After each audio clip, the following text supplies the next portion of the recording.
रे passing through C come back on the same path, because जो C है, सी से पास होने वाली, ये आपको पता है रेडियस परपेंडिकुलर टू टेंजेंट होता है, फॉलिंग ऑन द नॉर्मल, तो angle i equal to angle r दोनों ही जीरो हैं, इसीलिए वापस उसी पाथ पे रिफ्लेक्ट हो जाती है। Incident ray and emergent ray are parallel in rectangular glass slab, तो ये इंसिडेंट रे आई और यहाँ पर बेंड हुई और उसके बाद फिर इधर आई, जितना ये अंदर की ओर को बेंड हुई थी उतना ही बाहर की ओर को बेंड हो गई है जब ये ग्लास स्लैब से बाहर निकल रही है। तो क्या कहेंगे हम कि extent of bending at two opposite interfaces is equal and opposite, hence these two rays are parallel. अगला है blue light bends more than red, तो यहाँ पे जब इसमें से आप लाइट रे को पास करते हो तो डिस्पर्शन और रिफ्रैक्शन होता है और आप देखते हो कि ब्लू लाइट ज्यादा बेंड हुई है और रेड लाइट कम बेंड हुई है।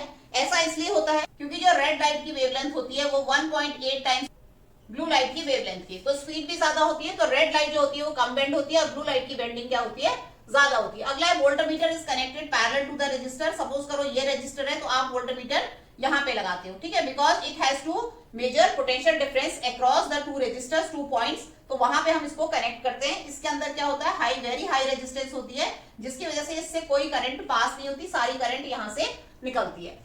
Concave lens and convex mirror form only, concave lens और कॉन्वेक्स मिरर दोनों ही डाइवर्जिंग हैं। अगर हम कहीं भी यहाँ पर प्रिंसिपल एक्सिस पे ये रखते हैं तो आपको पता है कि ये रे ऐसा लगता है कि फोकस से डाइवर्ज हुई है। आप याद रखो मिरर में ये रे उस तरफ नहीं जाएगी, पेंट लगा हुआ है, जबकि यहाँ पे उस तरफ जाएगी, ठीक है। तो ये क्या होती है, रेस कभी भी एक्चुअली मीट नहीं करती है बिकॉज आफ्टर रिफ्रैक्शन और reflection, so they meet virtually, that's why virtual images form. तो एक चीज और याद रखना चाहिए कि ये जो इमेज होती है ये हमेशा वर्चुअल, इरेक्ट और डिमिनिश्ड होती है। यहाँ पर जो ये रिफ्लेक्टेड रे है इसको हम पीछे की ओर को ले जाएंगे, इसे नहीं, इस वाले को ले जाएंगे, तो ये आपको क्या बन रही है, वर्चुअल, इरेक्ट और डिमिनिश्ड इमेज मिल रही है। इंक्रीजिंग और decreasing length of wire don't affect resistivity, जबकि रेजिस्टेंस को ये अफेक्ट करती है क्योंकि रेजिस्टेंस क्या होता है, यानी कि R इक्वल टू होता है रो L अपॉन A, जबकि रेजिस्टिविटी जो है चीजों पे डिपेंड करती है, वो डिपेंड करती है मटेरियल एंड टेम्परेचर पे, ठीक है। और आपकी रेजिस्टेंस किस पे डिपेंड करती है, लेंथ पे, थिकनेस ऑफ वायर पे। मटेरियल चेंज करेंगे रेजिस्टेंस चेंज होगी, साथ टेम्परेचर बढ़ाएंगे तब भी रेजिस्टेंस ज्यादा होती है क्योंकि अगर हम टेम्परेचर बढ़ाते हैं